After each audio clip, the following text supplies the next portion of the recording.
4월 3일 민중민주당 미국평화원정단 필리버스터 라이브 시작하겠습니다. 오늘은 어제 이야기했다시피 첫 번째 장인 콜럼버스, 인디언, 인간의 진보를 함께 읽어보도록 하겠습니다.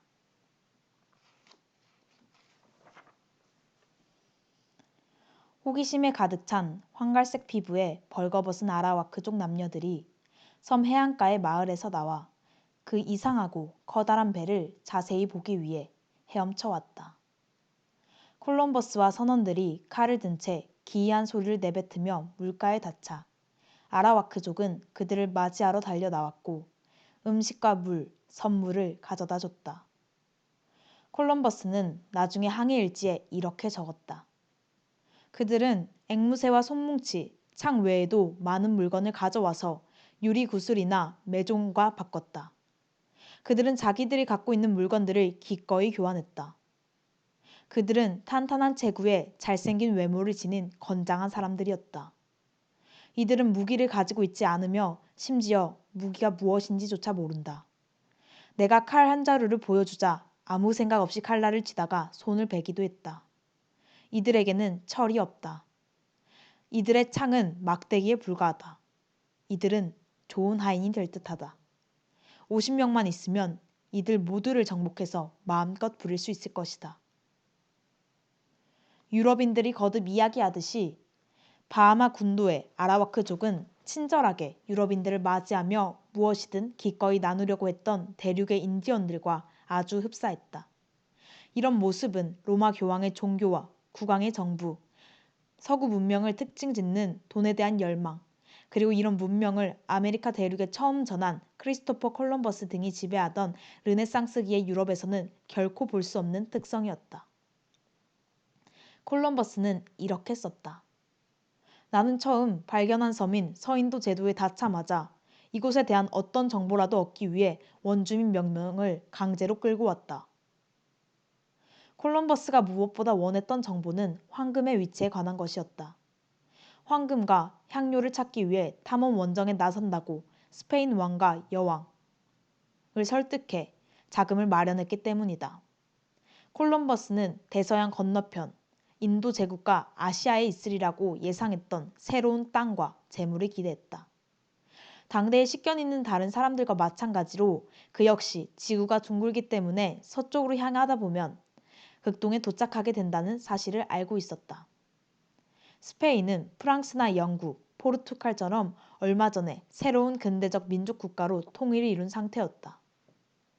대부분이 가난한 농민이었던 스페인 국민들은 전체 인구의 2%에 불과한 면서도 땅의 95%를 소유하고 있던 귀족을 위해 일하고 있었다.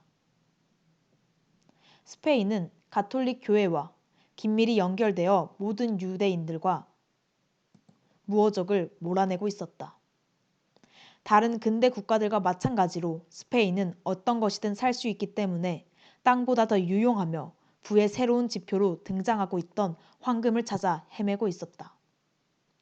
수세기 전에 마르코 폴로를 비롯한 사람들이 육로 탐험을 통해 신기한 물건들을 가져온 이후 유럽인들은 아시아의 황금을 비롯한 비단과 향료가 풍부할 거라고 생각하게 되었다.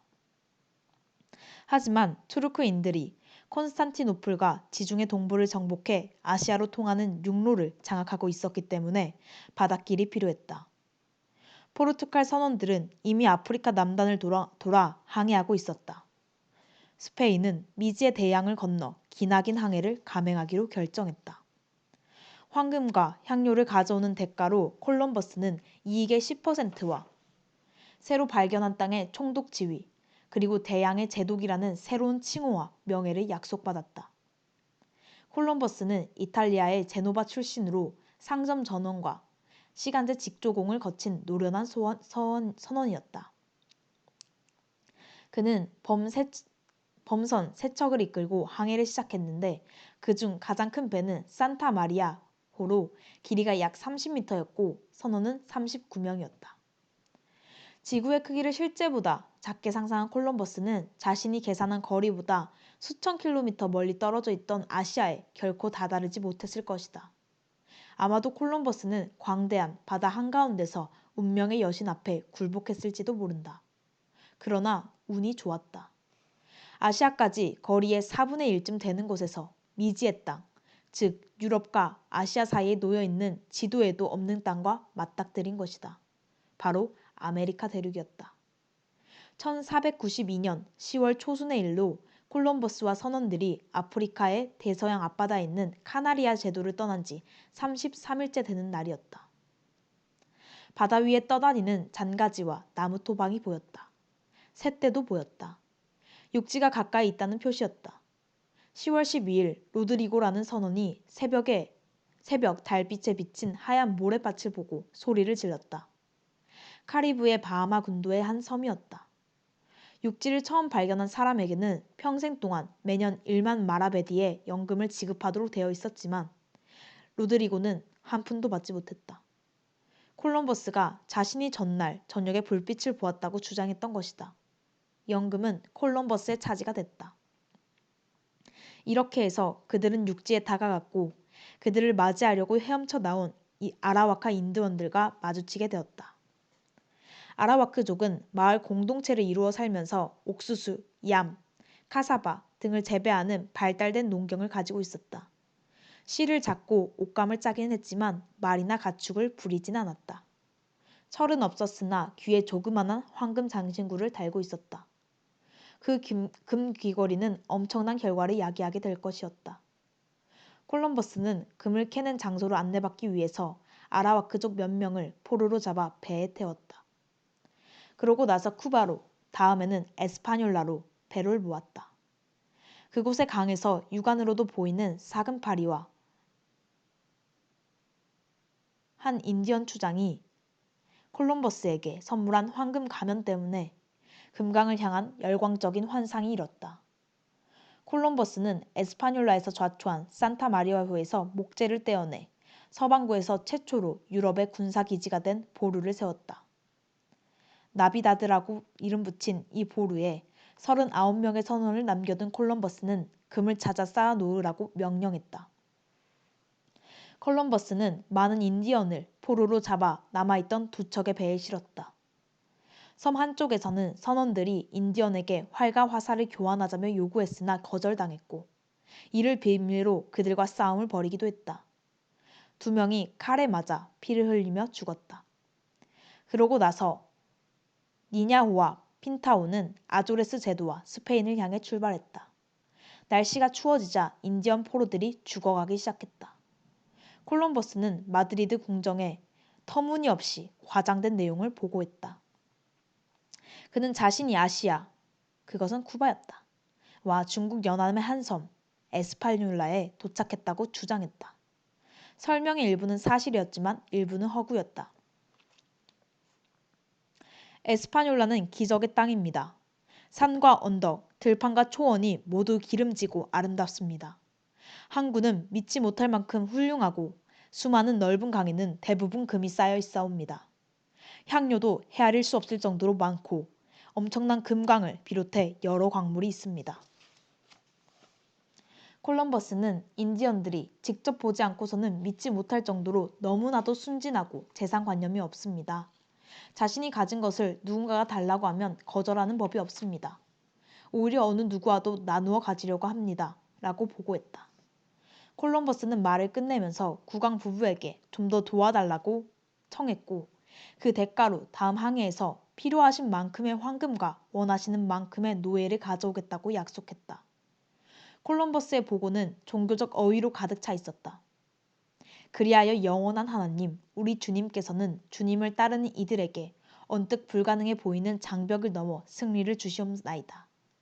이런 과장된 보고와 약속 덕택에 콜럼버스의 두 번째 원정에는 17척의 배와 200여 명의 선원이 투입됐다. 목표는 당연히 노예와 황금을 가져오는 것이었다. 그들은 카리브해의 섬들을 차례로 돌며 인디언을 포로로 잡았다. 그러나 유럽인들의 속셈이 입에서 입으로 전해지고 텅 빈 마을만을 발견하는 경우가 점점 많아졌다. 아이티에서 그들은 나비다드 보루에 남아있던 섬원들이 주검이 되어 있는 모습을 발견했다.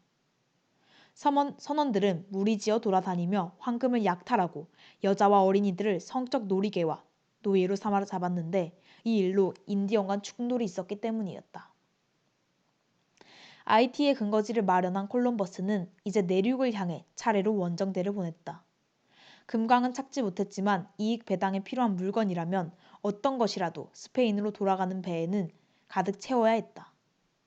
1495년에 콜럼버스 일행은 대규모 노예 사냥에 나섰다. 그들은 아라와크족의 남자, 여자, 어린이 1,500명을 스페인인들과 개들이 지키고 있는 우리 안으로 몰아넣은 뒤 우수하다고 생각되는 500명을 골라 배에 실었다.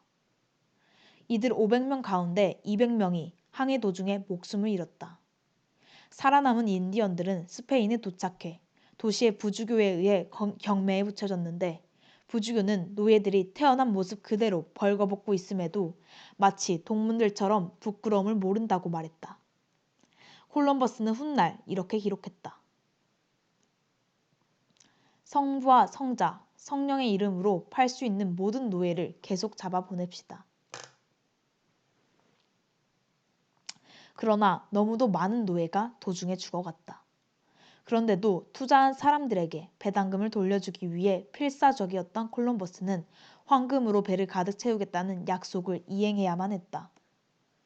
콜럼버스와 선원들은 거대한 금광이 있을 것이라 짐작한 아이티의 시카오 지방에서 14살 이상의 원주민 모두에게 석 달마다 일정한 양의 금을 모아오라고 명령했다. 금을 가져오면 목에 구리 표식을 달아줬다. 구리 표식을 달지 못한 인디언은 발견되는 즉시 두 팔이 잘린 채 피를 흘리며 죽어갔다. 인디언들은 다 할 수 없는 임무를 부여받은 것이다.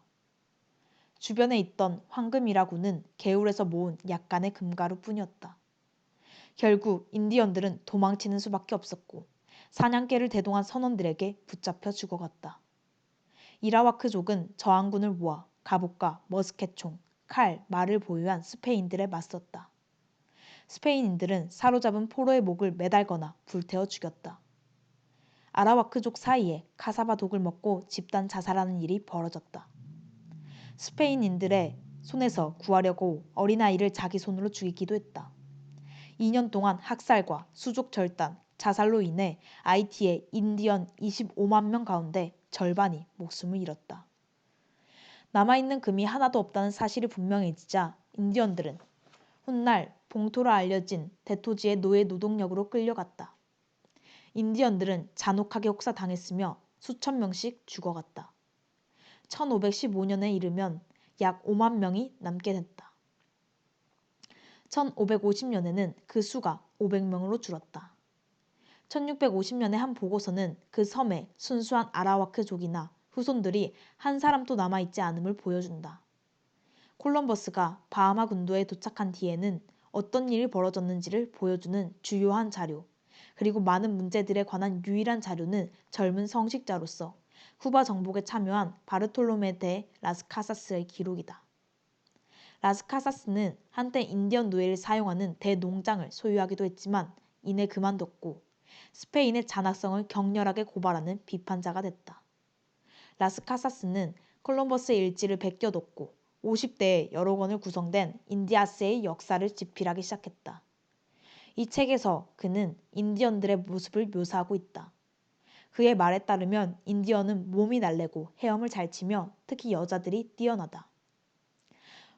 완전히 평화적이지만은 않아서 이따금 다른 부족과 싸움을 하기도 하나 죽거나 부상을 당하는 경우는 많지 않으며 싸움을 벌일 경우에도 족장이나 왕의 명령에 의해서가 아니라 어떤 불만 때문에 싸워야 한다는 각자의 느낌에 의해서였다.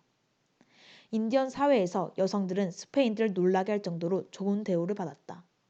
라스카사스는 남녀관계를 이렇게 묘사했다. 혼인법은 존재하지 않는다.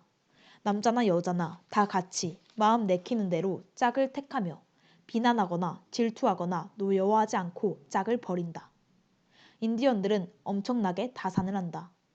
임신한 여자들은 해산 당일까지 일을 하며 거의 진통도 느끼지 않고 아이를 낳는다.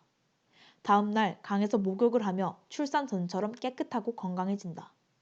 남편이 지겨워지면 사산을 유발하는 약초를 먹고는 나뭇잎이나 무명천을 부끄러운 부위로 가리고서 낙태를 한다. 하지만 전체적으로 보면 인디언 남녀들은 마치 우리가 머리나 손을 보는 것처럼 거리낌 없이 벌거벗은 몸을 대한다. 라스카사스는 말하기를 인디언들은 종교가 없으며 하물며 사원도 없다. 그들이 사는 곳은 600명이 한꺼번에 들어갈 수 있는 종 모양의 넓은 공동 가옥으로 아주 튼튼한 나무로 뼈대를 세우고 야자 잎으로 지붕을 덮은 것이다. 다채로운 색깔의 새 깃털과 물고기 뼈로 만든 구슬, 귀와 입술을 장식하는 녹색 흰색들을 귀하게 여기지만 금이나 다른 진귀한 보석은 아무짝에도 쓸모없다고 생각한다. 사고 파는 습관은 전혀 없으며 생계에 필요한 모든 것은 자연 환경에 의존한다. 자기가 가진 물건에 대해 더할 나위 없이 관대하며 같은 이유로 친구가 가진 물건을 탐내고 그 또한 자신과 마찬가지로 인색하지 않기를 기대한다. 인디아스의 역사 2권에서는 라스카사스는 스페인인들이 인디언을 어떻게 다루었는지를 말해준다. 하나밖에 없는 설명으로 길게 인용할 만한 가치가 있는 말이다. 끝없는 증언들은 원주민의 온화하고 평화로운 기질을 입증해준다. 그러나 우리가 한 일은 그들을 성나게 하고 유린하고 죽이고 난도질하고 파괴하는 것이었다. 만약 그들이 이따금 우리 중 누군가를 죽이려 하더라도 그리 놀랄 일은 아닐 것이다. 제독 콜럼버스는 그의 뒤를 이어 온 사람들과 마찬가지로 눈이 멀었고 국왕 폐하를 기쁘게 하려고 안달이 난 나머지 인디언들에게 돌이킬 수 없는 죄를 저질렀다. 라스카사스는 스페인인들이 얼마나 자만심에 빠져 있으며 심지어 얼마 후에는 조금 더 거르려 하지 않았다고 말해준다. 그들은 급한 일이 있으면 인디언의 등에 올라타거나 인디언들이 교대로 둘러매고 달리는 그물 침대를 타고 갔다.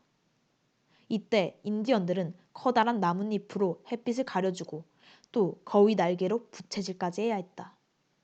전면적인 지배는 전면적인 가혹함을 불러왔다. 스페인인들은 칼날이 잘 섰는지를 시험해 보려고 인디언을 10명 또는 20명이나 칼로 베었고 살점을 잘라내는 일도 아무렇지 않게 생각했다. 라스카사스는 이른바 기독교인이라는 두 사람이 어느 날 앵무새 한 마리씩을 들고 가는 인디언 소년 2명을 만나자 앵무새를 빼앗고 아이들의 목을 재미삼아 베어버린 일에 관해서도 이야기했다. 스스로를 방어하려는 인디언들의 노력은 허사로 돌아갔다. 언덕으로 도망친 인디언들은 발견되는 즉시 살해됐다.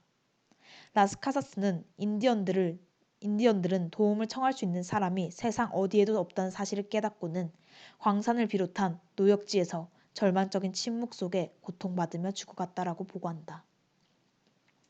그는 인디언들이 광산에서 했던 노동을 이렇게 묘사했다. 이 산 저 산이 봉우리에서 기슭까지 그리고 기슭에서 봉우리까지 수천 번 파헤쳐진다. 한 무리의 인디언이 땅을 파고 바위를 쪼개고 돌을 옮기고 강물에 헹구려고 흙을 등에 지고 가는 한편 사금을 물에 걸러내는 인디언들은 줄곧 허리를 구부리고 일하는 바람에 허리가 결단난다. 광산에 물이 차오르면 냄비가 모양의 그릇으로 하나 가득 물을 퍼내는 작업을 해야 하는데 이것이 무엇보다 고통스럽다. 녹여서 금덩어리로 만들 수 있을 만큼의 사금을 한 사람이 파내는데 6개월에서 8개월의 시간이 필요하다. 그 기간 동안 광산 작업을 마친 뒤에 참여한 인원의 3분의 1에 달하는 남자들이 죽었다.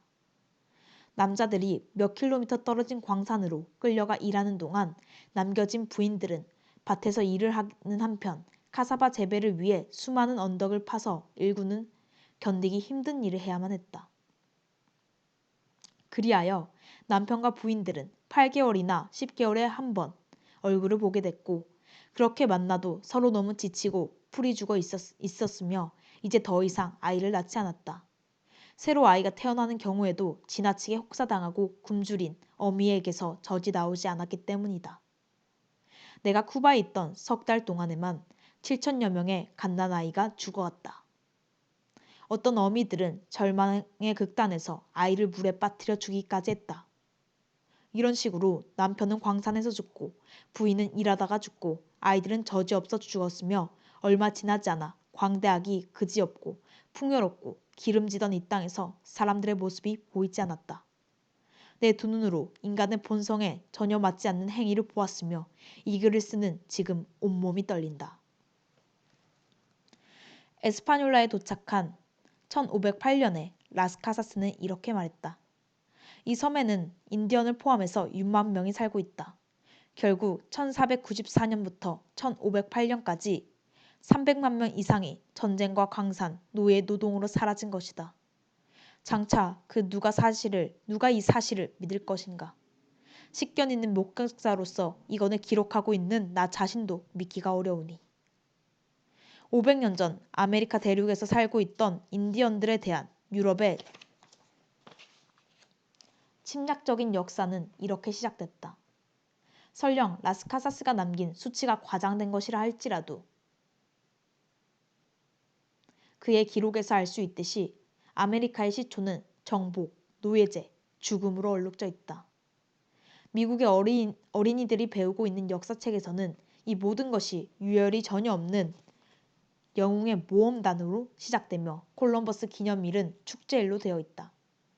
초등학교, 중고등학교 과정이 지나서야 다른 어떤 일도 있었다는 몇 가지 암시를 가끔 접할 수 있을 뿐이다.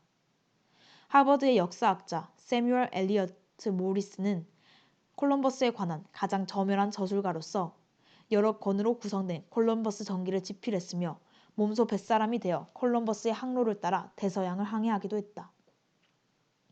1954년에 펴낸 인기 저서 항해자 크리스토퍼 콜럼버스에서 모리스는 노예제와 사륙에 관한 이야기한다. 콜럼버스가 시작하고 후대의 계승자들이 이어받은 잔혹한 정책은 완전한 인종 말살을 낳았다. 이 구절이 있는 한 페이지는 위대한 모험단으로 가득 찬 이야기 속에 파묻혀 있다. 모리슨의 책의 마지막 구절에서 콜럼버스에 관한 자신의 견해를 정리한다.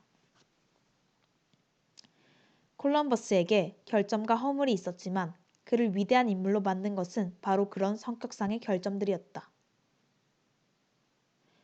불굴의 의지, 하나님에 대한 지극한 믿음과 그리스도의 담지자로서 바다 건너의 대륙을 향한 선교를 믿은 신실함, 무관심과 가난과 시리에 맞선 끈질긴 고집.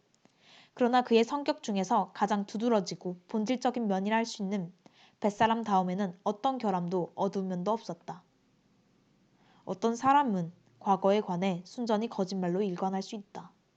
또 어떤 사람은 받아들이기 힘든 결론을 초래할지 모르는 사실들을 의도적으로 생략해 버릴 수도 있다. 모리스는 이 중에서 어떤 짓도 하지 않았다. 그는 콜럼버스에 관해 거짓을 말하지 않았다. 또 대량학살 이야기를 생략하지도 않았다. 사실 그는 가장 혹독한 단어, 인종 말살로 그런 사실을 묘사하고 있다. 하지만 다른 무언가가 있다.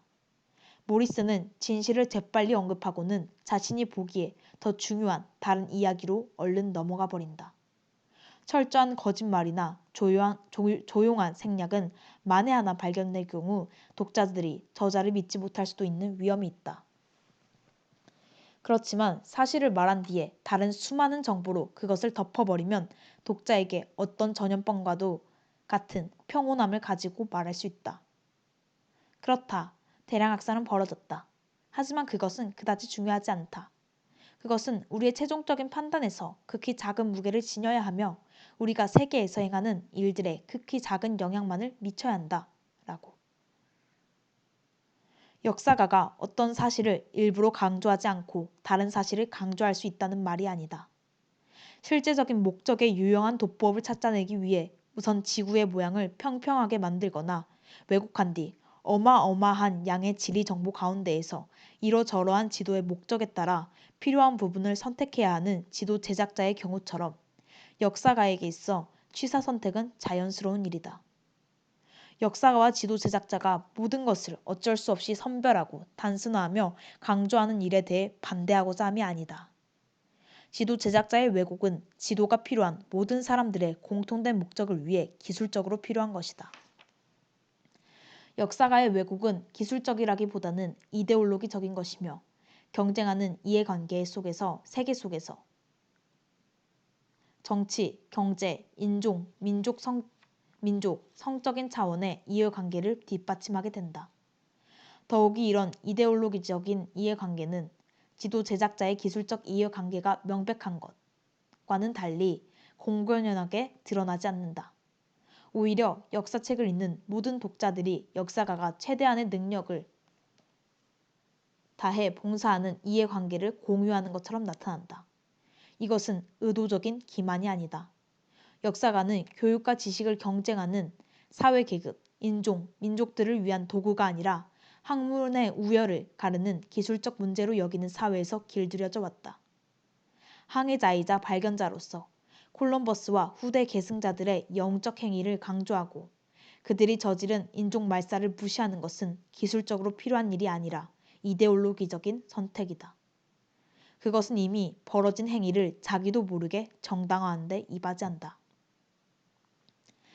내가 말하고자 하는 요점은 우리가 역사를 말함에 있어 콜럼버스를 결석재판의 회부에 기소하고 심판한 뒤 유죄를 판결해야 한다는 것이 아니다. 그러기엔 이미 너무 늦다. 학문이 도덕에 대해 쓸데없는 권한을 행사하는 것이 짓일 뿐이다. 하지만 통탄한 일이기는 하나 잔악행위를 진보를 위해 치렀어야 할 대가라고 쉽게 용인하는 것이기도 하다. 이런 잔악행위는 여전히 우리 곁에 있다. 이런 잔악행위가 여전히 자행되는 이유 가운데 하나는 우리가 마치 방사능 폐기물을 용기에 넣어 지구색에 묻어두듯이 이들 잔악행위를 다른 수많은 사실들 속에 묻어두도록 교육받아 왔기 때문이다. 우리는 교사와 저술가들이 가장 훌륭한 교실과 교과서에서 종종 그 잔악행위들에 부여하는 것과 정확히 똑같은 균형적인 관심을 갖도록 배워왔다. 학자의 객관성이라는 외견상 명백한 사실에서 기인하는 이런 학습된 도덕적 균형 감각은 기자회견장에서 정치인들의 입을 통해 나올 때보다 더 쉽게 받아들여진다. 그래서 더욱 치명적이다. 영웅과 그 희생자들이라는 방식, 또한 진보라는 이름으로 정복과 사륙을 조용히 받아들이는 방식은 정부, 정복자, 외교관, 지도자들의 관점에서 과거를 서술하는 역사 접근의 한 측면일 뿐이다. 마치 그들이 콜럼버스처럼 만장일치로 받아들여질 자격이 있는 것처럼 마치 그들이 전국의 아버지, 잭슨, 링컨, 윌슨, 루즈벨트, 케네디, 의회 지도자들, 저명한 연방 대법원장들 등 나라 전체를 대표하는 것처럼 보인다. 때로 갈등과 다툼이 벌어지긴 하지만 근본적으로는 공통의 이해관계를 가진 사람들의 공동체인 합중국이라는 어떤 실체가 마치 존재하는 듯이 가장하는 것이다.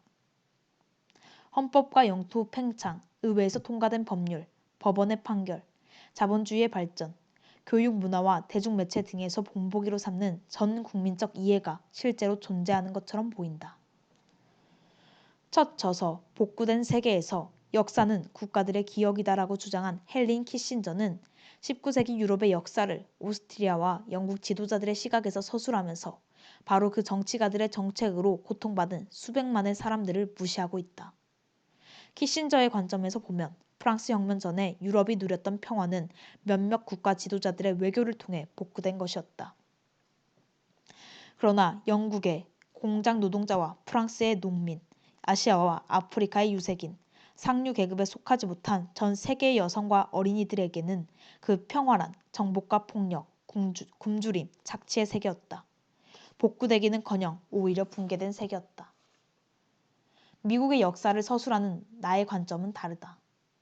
국가들의 기억을 우리 자신의 것으로 받아들여서는 안 된다. 국가는 공동체가 아니며 그런 적도 없었다. 어떤 나라의 역사가 한 가족의 역사처럼 보이더라도 사실 정복자와 피정복자, 주인과 노예, 자본가와 노동자, 인종 및 성별상의 지배자와 피지배 사이에서 이해관계의 격렬한 갈등을 감추고 있다. 그리고 이런 갈등의 세계, 희생자와 가해자의 세계에서 알베르 까미의 표현처럼 가해자의 편에 서지 않는 것이 생각 있는 사람이 할 일이다. 그리하여 역사에서 선택하고 강조하는 행위로부터 나오는 어느 편에 설 것인가 하는 피할 수 없는 문제에 있어서 나는 아라와크족의 시각에서 본 아메리카 대륙 발견의 역사를, 노예의 관점에서 본 헌법 제정의 역사를, 체로키족의 눈에 비친 앤드루 잭슨의 역사를, 뉴욕의 아일랜드인들이 본 남북전쟁의 역사를, 스코트 부대 탈영병들이 본 멕시코 전쟁의 역사를, 로엘 방직 공장에서 일하는 젊은 여성들의 눈에 비친 산업주의 발흥의 역사를, 쿠바인들이 본 스페인, 미국 전쟁의 역사를, 루손선 섬 흑인 병사들 눈에 비친 필리핀 정복의 역사를, 남부 농민의 시각에서 본 금박시대의 역사를, 사회주의자들이 본 제1차 세계대전의 역사를, 평화주의자들의 시각으로 본 제2차 세계대전의 역사를, 할렘 흑인들의 눈에 비친 뉴딜의 역사를, 라틴 아메리카의 날품팔이 노동자들이 느낀 전후 미 제국의 역사를 서술하려고 노력하고자 한다. 그리고 더 나아가 어떤 사람이건 아무리 애쓰더라도 한계에 부딪힐 정도까지 다른 이들의 시각에서 역사를 보고자 한다. 내 말의 요점은 희생자들을 애도하거나 가해자들을 비난하자는 것이 아니다. 과거를 향해 던져진 눈물과 분노는 현재를 위한 우리의 도덕적 에너지를 고갈시켜버린다. 그리고 그 구분선이 항상 분명하지만도 않다. 장기적으로 보면 앞자라도 결국 희생자이다. 단기적으로는 스스로가 자포자기하고 자신을 억누르는 문화에 오염된 희생자들이 다른 희생자들에게 화살을 돌린다. 그럼에도 이 책은 이런 복잡한 현실을 풀어나가는 동시에 정책과 문화를 통해 보통 사람들을 공통의 이해관계를 가장하는 거대한 거미줄로 사로잡으려는 정부의 시도들을 회의적으로 바라볼 것이다. 나는 체제의 화물칸에 빽빽하게 갇힌 희생자들이 서로에게 가장 가한 잔인한 행위를 간과하지 않으려 애쓸 것이다. 희생자들을 낭만적으로 그릴 생각은 없다. 하지만 나는 전에 읽은 한 문구를 분명히 기억하고 있다. 가난한 이들의 외침이 항상 정의롭진 않지만 그들의 말에 귀를 기울이지 않는다면 정의가 무엇인지 결코 알지 못할 것이다. 민중운동을 위해 승리의 기록을 날조하고 싶진 않다. 그러나 역사서술의 목적이 과거를 지배하는 실패만을 요약하는 것이라고 생각한다면 역사가들은 끝없는 패배의 순환에서 공모자가 되어버린다. 역사가 창조적이려면 또 과거를 부정하지 않고도 가능한 미래를 예견하려면 덧없이 스쳐 지나간 일일지언정 사람들이 저항하고 함께 힘을 모으며 때로는 승리한 잠재력을 보여준 과거에 숨겨진 일화들을 드러냄으로써 새로운 가능성들을 강조해야 마땅하다고 믿는다. 어쩌면 순전히 희망사항일 수도 있지만 우리의 미래는 수세기에 걸친 전쟁의 경고함에서가 아니라 덧없이 지나간 공감의 순간들에서 발견될지도 모른다고 생각한다. 할 수 있는 한 가장 둔감해지는 것. 이것이야말로 미국의 역사를 대하는 나의 접근법이다. 독자 여러분은 더 읽어나가기 전에 이 점을 알아두는 게 좋겠다.